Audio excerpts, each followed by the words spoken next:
Okay, everyone. In this next panel, we have an incredible lineup of community leaders and accessibility advocates from some of the biggest names in tech that will be telling us about how we can ensure that all of this awe-inspiring new technology that we've been learning about this week at AWE continue to be both inclusive and accessible for both now and in the future of our amazing technology here. So I'll start by introducing our moderator.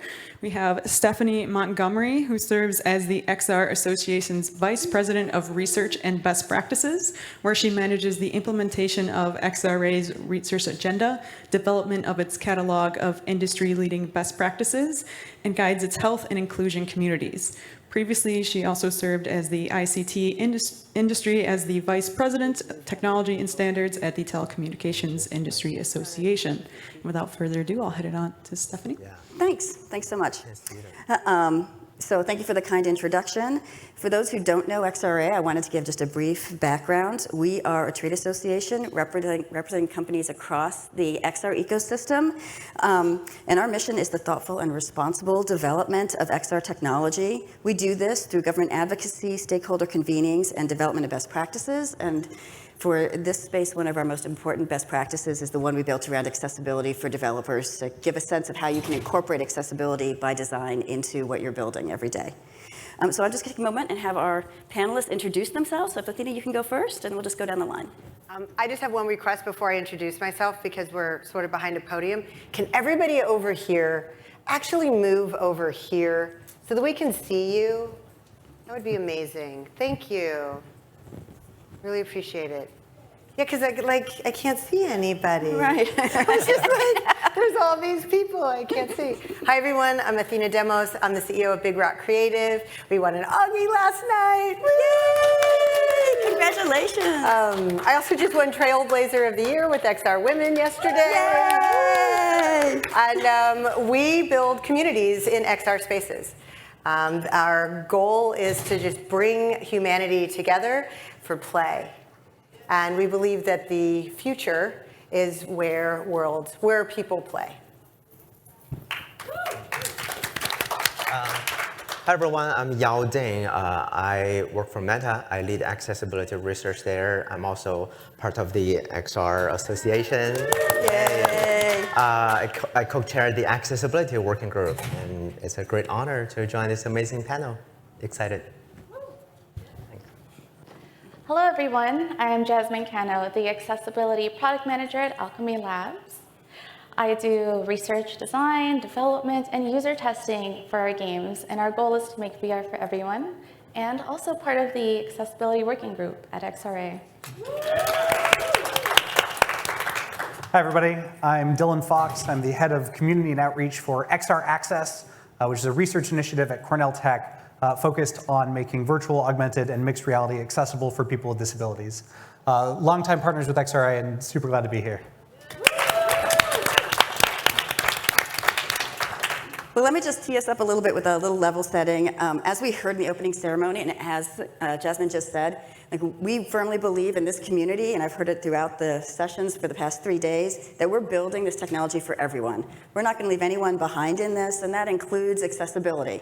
So this technology and the solutions we are building are going to be the foundations and the founding principles for the fourth compute platform. I think we all know that. And we have an opportunity here to really step forward and do better than we've done with our last 2 technology rollouts as a global community writ large. So over the past few years, there have been many proofs of concepts, codes written, and experiences launched with tools that help everyone to engage and thrive in this XR space. And all of our panelists have built tools, designed solutions that afford more people access to the amazing world of XR technologies. And today we're going to share with you some of the great work that they've been doing, some of the challenges that they faced, because it's not always easy, and the outcomes that those efforts have achieved. And it's a really, really good bottom line solution. So let's start out with Yao. Let's get a little practical. When we talk about accessibility for XR enterprise, what are we really talking about? And how can accessibility go beyond assistive technologies? Yeah, sure. It's a great question. I think it's important that we, get everyone on the same page in terms of accessibility lingo, right? So when we talk about like accessibility or assistive technology or access technology, those are the terms that we often like interchangeably use. We can loosely put them into two buckets. One for like built-in, accessibility features or functionalities, and one for those standalone or specialized assistive technologies. And when we say accessibility, we mean both. And I said loosely because there's no clear boundary, and perhaps the boundary moves over time. So for example, screen readers. For those who don't know, screen reader is a piece of assistive tech that announces things like text or images on the screen to blind users. It started off as more of a standalone piece of assistive tech, and eventually got built into almost all operating systems because it's one of the most fundamental thing that people need. And at Meta, we think really hard about what are the most needed, most fundamental accessibility features that we need to build into our systems. So for now, we have like subtitles, like high contrast, one hand, one controller mode, etc. And there are more that we're working on. So that's not only about like assistive tech, like standalone things, but also those built-in things. Right. Does anybody else want to springboard off that, or? Yeah. Sure, I would add that I think assistive tech is a wonderful and amazing thing, right? And there's a lot that we can do with XRs, these technologies that really let us interact with data and digital aspects of life in a more immersive and physical way than we ever have before. That opens up a lot of opportunities for assistive tech. But what we don't want to lose sight of is that we don't want to have a future where we have like 10 applications that are accessible to people that are blind or people that are deaf, and then all of the other applications for the mainstream audiences are not accessible. We want to get to a future where every application is accessible. And that means making sure that while we're also looking into assistive technologies, because those often form the foundations for making every app accessible, that we're making sure that apps that even aren't made with people with disabilities as the primary audience are still accessible to them. Absolutely, I think that's right. Like basic feature sets, right? Yeah, Like yeah. you're snapping. Yeah, the approval. That's right. That's right. So I think that's a really good baseline, and we've seen some of that in some of the operating systems that are coming out. Basically, like putting in those technologies so anybody can use them, and even people without disabilities can find them useful. We talked about that with captioning, et cetera, just a TV. So absolutely, Dylan. So what do developers need to consider to include functions like object identifiers or captions when they're talking about XR? And when should they be thinking about that in their process? Like where should they build that in? I think the first place that people need to look to build in accessibility is the hiring process. I think the single most important thing is to get disabled people on your team, ideally to have more disabled people as founders and leaders, because when that happens, you will automatically have an advocate for disabled folks with you, kind of at all times, contributing their lived experience and keeping that as a priority and driving that. And that is definitely the single biggest thing you can do.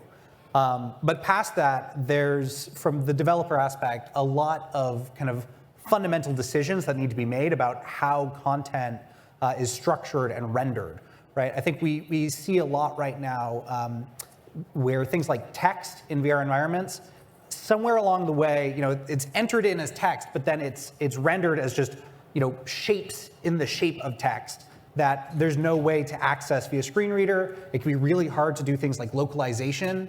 And we need to make sure that when we are defining the structure of our content, that we have room for semantic information that can then be utilized in a variety of formats, that it's not just rendered as something visual that can then only be interpreted visually.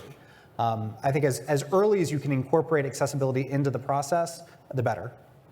And Athena, I know you've designed in this space. What's your opinion on this? I absolutely agree. I think it's essential that you build these tools into the foundation of what you're building, not as an afterthought that you add in. We've been doing that for years. We know that doesn't work just in the Web 2 space. And we know everything in the spatial computing space is so much more complicated. So design for it now. Like, we're all building from the ground up. Well, let's start by bringing everybody in. One of the principles of Burning Man is radical inclusion. And I actually pulled up the definition this morning because I was like, this is it. This is, radical inclusion states that anyone can be part of the community. We welcome and respect the stranger. There are no prerequisites that exist for participation in our community. Well, if there's going to be no prerequisites, then we need to make it as accessible as possible so that people can just come right in. We can welcome the stranger. Everyone should feel like they're a part and that they can contribute and that they can be welcomed. I want to echo that. It's very important to start thinking about designing with accessibility in mind from the very beginning, hiring people with disabilities and consulting with them and hearing their perspectives about your products. Yeah. And for anyone who's past the stage of early production, early development, it's also not too late. So if you look at Vacation Simulator by Alchemy Labs, the game was updated to include subtitles. And with Cosmonious High, which released last year, we released an update this year that adds vision accessibility. And there, players can now hear descriptions of objects, hear descriptions of locations they can teleport to. And that was done by working with people who are blind, have low vision, and working with them during the design process of that update, and then launching it. We've heard a lot of great things so far, too. Yeah. So springboarding off that, as you think about your app development, coming out of entertainment, we know we can bring a lot of experience that we learned in entertainment right into the enterprise space because it's an immersive experience, right? So we take a lot of that same knowledge. And you've done a lot of work working with Alchemy, and there's a lot of fun things in Cosmodious High. If you haven't played it, it's a blast. But as you look at that, as you're thinking about building an app for education, you know, what do you need to kind of engage students and keep them engaged in the process, right? I love that question. There's a long list of recommendations. I mean, gamers are people, students are people, and we have to look at the different types of people that, you know, we live with and that we can hear from who are going to be using these products. So that includes something like vision accessibility, allowing people who may use screen readers to use something like a virtual screen reader in your space, subtitles as mentioned earlier, one-handed mode as mentioned earlier by Yao as well. And there's more, like being able to adjust the environment. If it's a virtual immersive space, adjusting it to accommodate for height differences. In a lot of our games, you'll see sliders for surfaces that maybe are too high. You can lower them if you're on the shorter end. There's also ways to change the scale of the world to make it shorter, closer. That way it's easier to interact with objects. And then there's also making sure that people can play or experience it without having to physically turn around all the way or having to crouch down. That's because we allow snap turning in our VR experiences, and also distance grabbing. So if something's just a little out of reach, you still have that power to grab it and pull it closer. There's a lot more. That's the feature I like the best in that game. It's really effective. Yeah. That's fantastic. There's a lot more. Yep. Yeah. Yeah. If I may add one thing, clearly Alchemy Labs has done a lot more than just the fundamentals. But if you are looking for something to get started with, Meta actually published a set of called VRC, Virtual Reality Check Guidelines, which includes a set of accessibility requirements and guidelines, including the, covering the most fundamental needs and requirements. And by following the, guidelines, not only are you making your products more accessible, you're also making your products more discoverable by disabled users. Because, last month, in celebration of the Global Accessibility Awareness Day, the Meta Quest Shop launched a feature to spotlight those products that pass the accessibility VRCs so that users can easily find your products, and those are categorized by the VRC accessibility by category, so it's more searchable and discoverable. Yeah, and that's super important too, right? It's hard to find what's out there that would work for you. Definitely. That's And if somebody was a developer in the audience and they were looking for that checklist, where would they find it? Just search Meta Quest VRC, and Okay. there's a dedicated page for that. Yeah. Great. A huge list. Wonderful. So Athena, since we're in the enterprise track, pivoting to executives, what kind of what advice would you give to executives who need to meet ADA compliance when they're doing virtual training and they're building or having built, an experience that they want to bring into their enterprise space, but they just don't know quite where to start or what they'd have to comply with? When it comes to just about anything that we build, but definitely when it's trainings and bringing it into your corporate space, you need to look at the participants that you are attracting, that you are engaging with, and all of their needs. And that's why I go back to build accessibility into the foundation, and then you don't have to worry about it. It's already there. But as executives, we have to constantly be even more aware of the needs of people with disabilities so that we can direct our teams to make products that are more accessible. So we're the trailblazers, but we're the ones that steer the ship. Executives are the ones that steer the ship in the direction and maintain the vision and make sure that everybody builds to that vision. So it's important for executives to keep that vision and have accessibility always be part of that vision.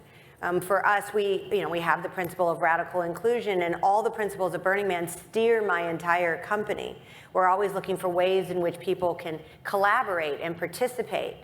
If you have a communal effort, and therefore you need more people in order to make it happen, and that invites participation, and you have to be radically inclusive, and you can't have any barrier to entry whatsoever in order for all of those pieces of the puzzle to fit together. So steering your ship and keeping your vision and making sure that you're open to all possibilities of welcoming people into your community. Great, that sounds great.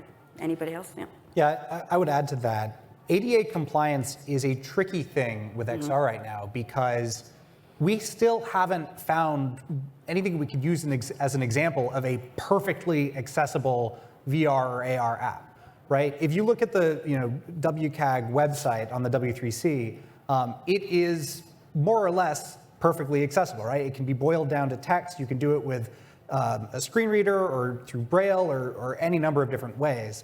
But with VR, even stuff like Cosmonious High that just got the visual accessibility update, that makes it more accessible, but it's still not 100% accessible. Like if you are blind, there's very few VR apps that you can use right now, and even the ones you can probably aren't accessible in other ways. So I think the most important thing is before the lawsuits start flowing and we work this out in the courts, is to just listen to your disabled people. Understand what their needs are and try to address those needs. Try to address them as early as you can in the development process and not once you've already launched and everything is set in stone. And make use of the resources that are out there. XR Access and XRA work together on basically our big index of accessibility guidelines. That includes the Meta VRCs and a whole lot more. You can find that at, I think it's xra.org/G GitHub, or at bit.ly/xraccess-GitHub. We've got that resource has been recognized as a digital public good by the DPGA in support of, I think, the Millennium Goals. And you want to just be understanding that this is a moving target. It's something that we're still trying to reach that goal of perfectly accessible. And as more and more aspects of XR introduced, like haptics, we've seen a ton of really cool haptic stuff at the conference here, that gives us more avenues to be accessible. And every single accessibility feature that you add is going to broaden your audience, and it's going to make you a more inclusive organization. So really just be flexible, be adaptive, learn from disabled people especially, and let's keep kind of moving forward towards perfectly inclusive applications. Yeah, so someone who's thinking about rolling out or maybe building a training app for their enterprise space, reaching into their stakeholders, who are going to take these, let's say, health and safety trainings or something, just as an example, right? Reaching to stakeholders to make sure that what you're building is going to work for them, and talk to the developer too and ask them for advice as well, right? Yeah, correct. Kind of as a nutshell kind of thing. And I'll just add really quickly, this is really important as we get into the enterprise and the education and the healthcare space, because entertainment, there's been a long history of video games unfortunately not being perfectly accessible, and that can be bad and a downer. But when your enterprise apps aren't accessible, when your training apps that people are legally required to use aren't accessible, that brings a whole nother level of risk that you need to make sure that you're addressing. Yeah, and in the healthcare space too, right? Yeah. Because that's what you're using it for. So it's really helpful. So speaking of healthcare and the pandemic and how we all got into remote work and then kind of telemedicine and all that part of today's economy. So how do you see XR technology helping to transform that remote workspace over the next decade? And as we've kind of tried it out now, how do you see it going forward and evolving into something that can be used by all? And Dylan, let's start with you. Yeah, so I think the number one thing that I see as the advantage of virtual reality over video conferencing like Zoom is that you can, if you just have like a small meeting, like 5 or 6 people, everybody's sitting around a table that's kind of equidistant from each other, it can be a pretty close experience between VR and Zoom. There's some differences, and there's definitely some things you get out of having it in VR, but really where it shows its power is in spaces like this, in a conference. When, if we were to try to do this as a Zoom webinar, it could be done, but try doing that out in the halls when there's people kind of wandering back and forth, people can stop and have a little chat. You can have these groupings of people and conversations that flow and ebb. I think that is super powerful.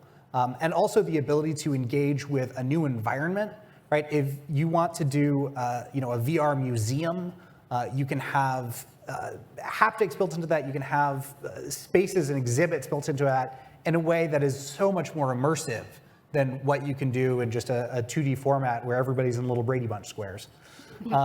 So I see that as a really big opportunity, and I think as we understand that, conferences like this can and should be done in VR, and because it opens up the possibility to attend, especially for people that may not be able to leave their homes. Those are people that we don't see in this space, and we should. Right. Right. Yeah, I happen to have some numbers to support Dylan's point. That is a big opportunity.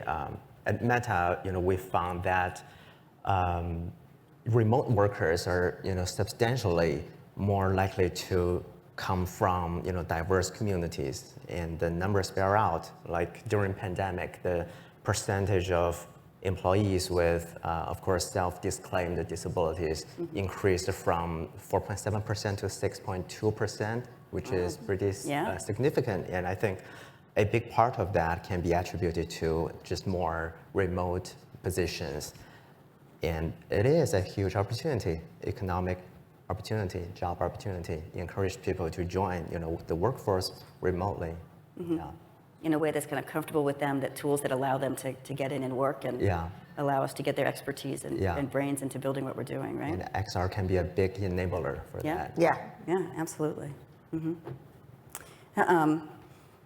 And then I guess we'll point out, so what are some of the challenges that are standing in the way of getting this accessibility effort kind of going? What are some of our core challenges? So Dylan, back to you. I'm sending them all to you. Yeah, there's a lot of challenges. I think one of the biggest ones that we see right now is just that there isn't enough engagement at the executive level about getting serious about being inclusive. I think we see people here and there in different organizations, within certain silos within those orgs, there will be an accessibility team that's interested in, or a few developers, creators here and there that are like, I want to make my aspect of this more accessible.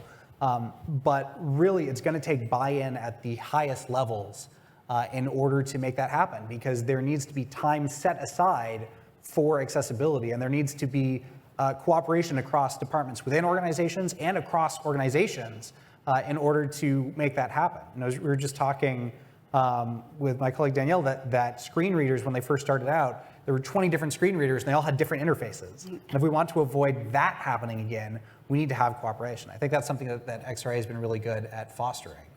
I think we also just need people to be more educated about accessibility.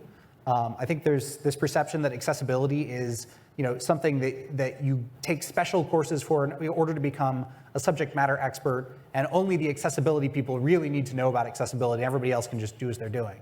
And that is really a misconception, because while we'll always need accessibility experts, everybody should be getting training on accessibility. There's a lot of great programs like Teach Access and, of course, XR Access that are trying to integrate accessibility into college curriculum, XR boot camps about that, and make sure everybody has at least a basic understanding of access. I think that is something that is really lacking right now, and we need to have both the will at the top level and the understanding at the bottom level in order to make this happen. Yeah, I think that's really true. Yeah. Yeah, and in addition to that, I think we, from the accessibility front, we really, it's beyond accessibility, right? You build those tools, anyone can use those tools. It's not just for one community, right? Exactly. And then we should make everyone aware that these tools exist, because there might be contextually you want to use a feature that you don't use every day, but it'd be helpful depending on what you're doing, right? Right. So, And for sure. I should add one other thing. There's a big lack of open source code right now. I love obviously what Alchemy is doing, what Meta is doing, but unfortunately a lot of that code is stuck behind kind of corporate walls. And so, we're working right now, one of our XR Access projects is taking those Meta VRCs and putting out there accessible open source things that people can reference instead of having to build from scratch. That's something that's really not there in the space right now. I want to add to that as well. Yeah. Something that our team did was, with a lot of this, we had to build it from scratch, and that's because in the engines, we're not seeing tools provided by engines for developers to add accessibility features, or even tools to check for accessibility, for example, vision simulators or color blindness checks. So this means that a lot of teams would need the resources to start, again, from scratch on their own. And if engines could provide that for developers, it would speed up the process. And I think would be better for teams to know that there's that option and they have already something there to help them add that to their products. Yeah, I totally agree. These great call-outs that we need all these pieces to be available for developers, for designers, and you may find us, keep harping on the same thing, that we need to start thinking about this early to identify the problem. And you may be wondering why you're not, doing this early. And I think, we're facing this dilemma, and, there's a term in a Colin Ridge dilemma. And it applies to many emerging technologies. It's a situation where, when a change is easy, the need for change is hard to foresee. And when the need for change is apparent, change has become difficult or expensive or time consuming. So I think the XR community now, really need to act fast. We have learned this hard lesson from, web accessibility, from mobile accessibility. And I think what we're doing now at XRA is really good at, we're better understanding the needs for accessibility. We want to better predict the need and communicate the needs, and just call on everyone, the critical mass of talents in XR to start building this early. And we really need to do this as fast as we can. Yeah, it all starts with the roadmap. Anytime you're building out any piece of software, you have a roadmap of these are the elements that we are going to build, and that roadmap is attached to a budget. And as an executive, I'm looking at the budget and saying, can we do this? And you start taking stuff off the roadmap. Accessibility should never be taken off the roadmap. That is an essential that needs to be there. It's as important as the basic code of whatever you're building. And other things, other additions can be taken off the roadmap, but accessibility never should. Yeah. Mm-hmm. Absolutely. Well, I'm really excited to see all the feature sets and options that are going to come out in the future, to see what's coming in this accessibility space and in XR that's going to make these tools really usable. Well, I want to know what kind of you guys are excited to see coming down the pipe in the next few years. I'm super excited. We worked on a project last year that actually premiered at our Reburn event in January, which was the last party on Altspace. God rest its soul. Sad. That is for the Blind Burners Project. And so we worked with them and in cooperation with Microsoft. So they gave us sort of a little bit of a back-end key to the kingdom to try to design accessibility tools into AltSpace to create sound navigation tools. And we identified other things that would be great in the menu to make things more accessible for readers and to make we put together an entire, I can't even think of what it's called, the project list of the different things that they needed to do. I think it scared them. And it was quite the list. Some of the things were super easy. I was like, you could just implement this no problem by just doing this, this, and this. But there was a lofty list. But that research and seeing what was needed in a VR space and working with people with various different levels of sight impairment. As somebody who's sighted, you think, well, there's sighted people and there's unsighted people. Mm-hmm. Well, no, there's like a vast spectrum, and each person needs something a little different along the scale.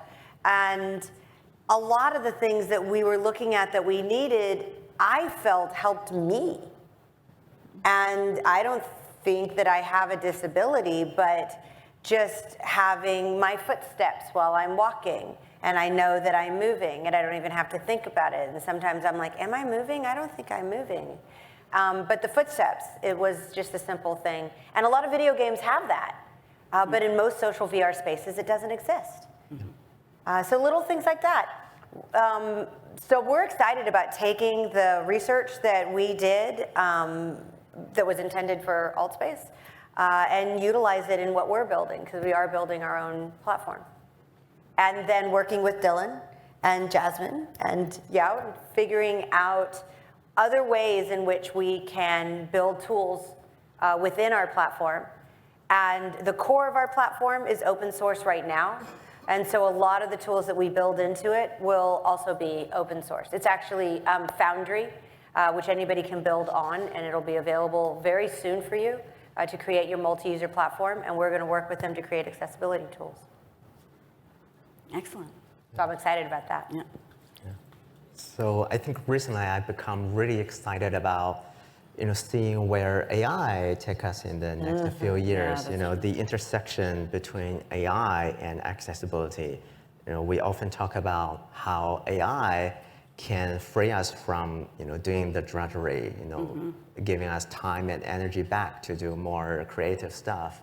And equally, I think, or even more so, we'll see the impact on people with disabilities, because admittedly, many basic tasks or technology controls can be debilitating for disabled users just because of how they were designed in the beginning, right?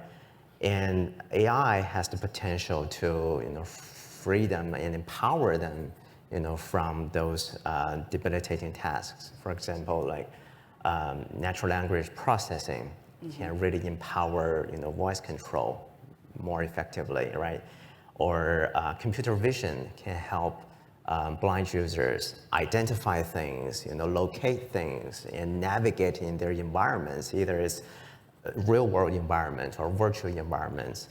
So I really think that the AI has the potential to get these things done, and living disabled users maybe a few more spoons of energy at the end of the day, and that will make a huge difference to people's lives. Mm-hmm. Yeah. These are really great things to be excited about. I bet we have like a long list. So deciding which ones to share. Yeah. I'm really excited to see a future where accessibility is just part of what everyone's building. Unfortunately, at the expo floor, I was asking just random teams like, hey, what are you doing about accessibility? And I'm hearing things like, oh, well, it's not on the roadmap. We had to put it out. We're banking on like disabled developers to build it for us later. And there are other teams who are doing it now, doing it early, doing it from the start. And many teams coming to Alchemy Labs asking how to incorporate these different types of accessibility accommodations and games in their environments, like for students in classrooms. And I am very excited for that future where we're all building it together and no one asks, oh, accessibility, what's that? Right. Yeah. Yeah, I think there's a lot of things I would love to see in the next 5-10 years. Chief among them, yeah, more interest in accessibility, more inclusive hiring. I will say some of the trends that I have seen and that I'm pleased about is this, the rise of more multimodal interfaces. I think we're starting to see a lot more people move away from XR as a purely visual medium and start thinking more about how we use spatial sound, how we use haptics. As a presentation yesterday about smell in VR, which is awesome. Haven't heard anyone talking about taste yet, but I'm sure we'll get there. And I think that is a really exciting opportunity because not everybody has vision, not everybody uses vision. And even for the folks that do, having these be much more fully sensory experiences is really fantastic. And I think it really improves the core value of XR. I also am very excited about AI, but also a little bit nervous. Not because I think there's going to be like Terminator or Skynet or whatever, but because I think what we've seen is people tend to assume AI can do the accessibility work for me, and I think that is dangerous because when you're thinking about alt text, right? I've seen a couple of just in 2D. People saying, okay, you can set up the image recognition systems. You don't need to add the alt text. It will analyze the image and do the alt text for you. And that can be a problem, number one, because alt text should reflect intention, right? If you have, you might have a history article that says alt text, this is George Washington, or you might have a dentistry article that says, this is a man with wooden teeth. Right, and that is not something that an AI is going to understand in terms of context. And so I think it's very important that we don't lose sight of, as developers, as creators, of our responsibility to make sure that we are aware of accessibility and we're using AI for that effect, not expecting AI to cover for our lack of understanding. That said, I'm sure there will be a lot of cases of AI making things accessible where it wasn't. And I'm really excited about the possibility of interfaces that utilize AI because there's a lot of interfaces that aren't super accessible right now that require many different buttons and commands and an exquisite understanding, both on the cognitive level as well as things that might not be screen reader or accessible, things that might have very small touch targets in a million different spots. And if you can swap all that out for a text interface where you say to the AI, make me a 3D model of a fluffy puppy. Okay, now make the ears longer. Okay, now make the tail shorter. That is a really exciting way to interact with this technology and to enable people to become creators who would otherwise be held back by the lack of accessibility in these interfaces. So I don't think it excuses us from trying to make these interfaces accessible, but I do think it's a huge opportunity to improve access to this and kind of democratize this technology. Yeah, that's great. And so now I wanted to just open up to questions from the audience, if there are any, but I did want to start with one too that's kind of off script. Where did you start? Accessibility is big. So as designers and developers, I know Alchemy, you've been in it for at least as long as I've been paying attention, I've been thinking about it, but what did you, they have to make choices, right? You can't do it all. So how did you guys make the choice of where to start when you were designing your apps, right? Yeah, I can start. A lot of the projects I worked on, everything in accessibility is important. It's the right thing to do. So deciding where to start is a challenge. And what I've done a lot is just communicate with people, read emails, and talk to people. So it's kind of like, hey, we heard about this. Let's work on this. For Alchemy, Alchemy has strived to release a game with an innovation in accessibility, and for Cosmonious High specifically, vision accessibility was still an unexplored area in XR. So the team decided to think about what would it be like for someone with no vision to play your game, and how can we make it so that our game is accessible to them. Great. Hi, please. Hey y'all, thanks for the session today. I have a question about collaboration and buy-in. I'm curious if y'all have seen good examples of getting more people to be a part of this accessibility community. Is that finding the right person? Is that the right type of conversations? I'm really curious of what that looks like. And the part B to that is, so I identify as a Black disabled woman, and so I want to see accessibility across the DEI landscape. And I'm really curious if y'all are seeing ways that partnerships and collaborations come together that feel very authentic and dope. So I'm curious. Yeah, I can start with that. I think it's really vital to reach out to disabled people, right? And to reach out to the communities where they are, to get their feedback, to pay them for their time as well. This isn't just, free charity. This is work that deserves to be compensated. I think we've been working hard at XR Access to try to build up that community. We have our Slack. Go to bit.ly/xraccess-slack. Anybody's welcome to join that, and we really try to go to disabled spaces, disabled groups, and say, we need your input.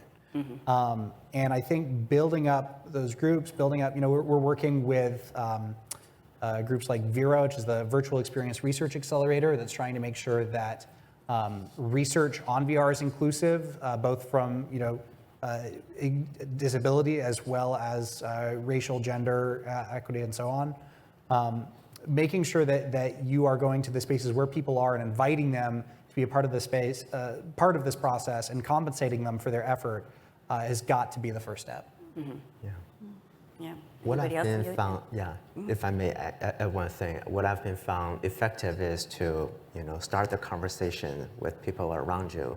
Not everyone is aware of accessibility, or people feel, intimidated talking about it because it can be sensitive, it can be, offensive if you're not talking it in the right way, right? So, at Meta, we have, founded this accessibility champions program to, draw people in, even for people who are totally new to this area, but they're interested. So we have, educational materials. We have those discussion groups and mentoring programs to kind of take people to the next level of understanding accessibility in terms of awareness, or how people from different roles can act, on accessibility, incorporate accessibility into their day-to-day jobs. And we found that really effective in, creating a community of allies. And that's maybe as effective as, having, executive, sponsorship, right? That's also effective from a, top-down approach. And this, from the bottom-up approach is also really effective. Yeah, I know Sony did a huge bottom-up approach. So they came to the bottom up to get a lot of accessibility features into their games, like high contrast and things, over a period of many years. But that's how they did it too, and they were highly effective. And now they're really leaning into that in their space. Yeah. And at XR Access, we have webinars and community discussions on various applications, like we did one on spatial audio, we've done one on haptics, we're looking to do one on captionings, and they're all open, so we keep that conversation going through our efforts that way, and then partnerships with XR Access, as well as talking to other, international and multinational organizations in the space. Yeah. So For us, it started with radical inclusion. It started with that principle, like how do we radically include everyone? And accessibility for us was we were on a platform that didn't have a Mac client. So sometimes accessibility isn't just people with disabilities. It's just the larger community. What's missing that makes it impossible for them to participate? And we convinced Microsoft to make a Mac client for AltSpace, and they pulled it off in like 2 months, which was impressive. Wow. And then lived in beta until the end. But sometimes, oh my gosh, and sometimes accessibility. I know, it's a moment of silence. That's a whole other conversation. I'm not going to get into that. Sometimes accessibility is, yes, the conversation is centered around people with disabilities, but sometimes accessibility is you aren't working, you're not meeting people at the technology they have. Like we love immersive VR, you're in a headset and you're there. But most people that are going to come to our experience don't have a headset. So we need to make it accessible by having it be WebXR, because most people have computers, or mobile, because almost everyone has a phone. globally. So accessibility can be, how are you going to welcome the stranger? Burning Man, we have an initiative called RIDE, Radical Inclusivity, Diversity, and Equity. And everyone gets on the ride together. So what do you need to do to your art car so that everyone can get on it and everyone feels welcomed? And accessibility might center around the tools that are necessary for people that are sight impaired or hearing impaired or mobility impaired, whatever that is. But it could also be that people of color or BIPOC feel welcomed, that people that are from other countries can communicate through translation tools, which we had in AltSpace for a hot minute, and it was amazing. It was actually a relationship that started up in AltSpace between a Russian guy and an Italian girl because they could come into one of our worlds that had the translation tool and they could have a conversation with each other, and they started dating on AltSpace. And they came from two completely different cultures. You could see when somebody's in your world, and Doug would be like, there's two people in our world and they're just hanging out. They've been there for hours. And I'd pop in and I would like, he's talking in Russian, she's talking in Italian, or vice versa, whatever. And I could tell they're using the translation tool. And they could read the text in their own language back and forth to each other. So accessibility is also breaking down the country barriers, breaking down the language barriers so that we can all be one together. Maybe that's my new feature I'm excited for. Okay. I got a few more to add talking about dope relationships. So there are a few, actually there's plenty of groups you can reach out to who can find playtesters for you if that's something you're looking for in your phase of development. And I've worked with groups like Fable, or I guess their websites make it Fable, and they just have a large community of people with different disabilities who use different assistive technologies. So you can request like, hey, we want to talk to people and learn about their experiences who experience this, or maybe use this technology. We also we're partnering now with VR Oxygen, they're VROxygen.com, and they've been helping us find players who are low vision, who are legally blind, have low vision. And it's been a challenge. It's difficult when starting to do user research, because the question is, where can we go to talk to people? And having those relationships with groups and organizations like that to help us find people is super helpful. It's so awesome. And additionally, I will say there was a time at a previous job where the testers were, they self-identified as like white, male, in their 30s. And I was seeing a lot of the same feedback. And I just asked the organization, like, hey, do you have like a more diverse group, a more diverse community, or more people you can reach out to that will give us different perspectives? That was, I guess, maybe a challenge for them. However, they knew it was also important. It's the right thing to do. They went out and found people that we can communicate with. So it's a lot of work, but it's still being done. Mm-hmm. Yeah, I know the VA has found that challenging too, because they've done a lot of rollout of VR in their space, which is amazing. But they have a certain set community that ages it out and that are engaged. So they're working on that too to try and pull in more diversity. I think we had another question from the audience. I do want to add, VR makes experience accessible. Like Burning Man, not everyone can go out there. Time of year, a distance away, the cost, the dust, and by us creating a virtual version of it, it makes it, the community can now get together and it makes it more accessible. So sometimes VR and these XR technologies actually creates a certain level of accessibility, just in and of their own. And hardware, I just want to give kudos to HTC because their new Vive Elite allows you to dial in the prescription. So for people who do have low vision or just you wear glasses, and it's so hard to wear glasses inside of a VR headset and it pushes up against your face and it's super uncomfortable. And this allows that. So that was their way of addressing a little bit of that accessibility, which I thought was nice. But their hand controllers are too big and I got tiny hands. I'll be really quick to make sure everyone else has an opportunity to ask a question. But first, I want to say thank you for creating a space for this discussion. And thank you for taking the time for this. And I want to encourage the audience to take their time to submit their feedback for this session so we could get more sessions like this at conferences talking about accessibility and inclusion, because that's where the change happens. But my specific question is for Yao.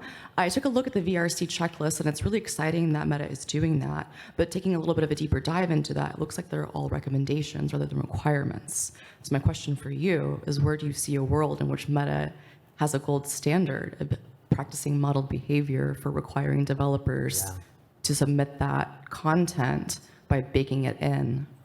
Yeah, I guess it's probably a bigger, business decision, beyond accessibility. And admittedly, this is still a murky area. We have some recommendations, but probably that's not, as widely accepted as, the web accessibility recommendations or requirements that every company or every developer, they're capable of, complying with.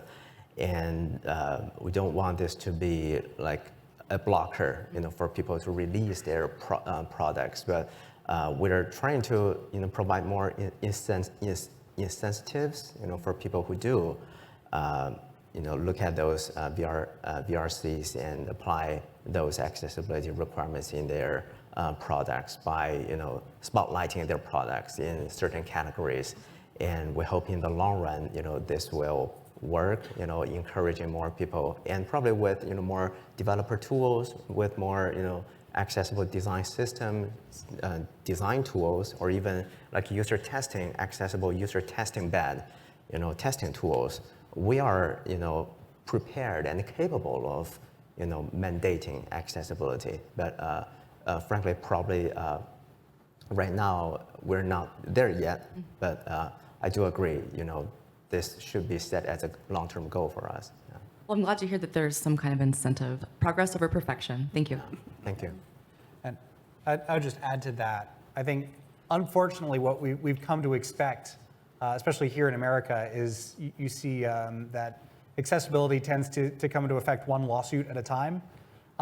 And I kind of hate that that's the case. I'm glad that there is a recourse, but having something out for years and then having somebody sue over it, and then that goes through the courts, and then you retrofit the app to be accessible is about the worst way to make that happen. So I would encourage, if there's any kind of executives listening to this, don't wait until somebody makes you make something accessible. Do it yourself, because there's so many benefits to be had in terms of expanding your audience, in terms of making your application better for everyone, in terms of being eligible for funding for a lot of education and healthcare and training purposes. There's a whole host of reasons for that to be the case. I really encourage folks to act first on your own volition and not force Meta or the government or the courts to require you to be accessible. Yeah. Right. That's an expensive way of doing it, too. Yeah. That's got to be a lot more expensive than just building it at the beginning. Right. Yeah. One more question? Right, I'll be quick. Thanks, great conversation, important topic. I'm Anders from Ultraleap. We do hand tracking. So for us, making things work for everyone is very, very close to our hearts. We, to date, as probably most of us know, content is king. The industry is still very, very young, so getting just content to work across headsets is a challenge, but we have OpenXR. So for us, I mean, we're sort of a sensory and interface technology, if you will. That's our starting point. How can we get into the standards? And that's where we are. We would love to do more and understand how can we get testing tools and code bases that we can leverage and so on, make it easier. But what would your recommendation be for companies like us? Are you working with the Kronos Group, with OpenXR? Are you helping to define standards, or should we join different organizations, for example? So love to hear that. So we are very aware of the Kronos Group, and we've been working with them for a while now. But are any of you contributors to their actual standardization process? Yeah. Yeah, I'm on the Metaverse Standards Forum Standards Register.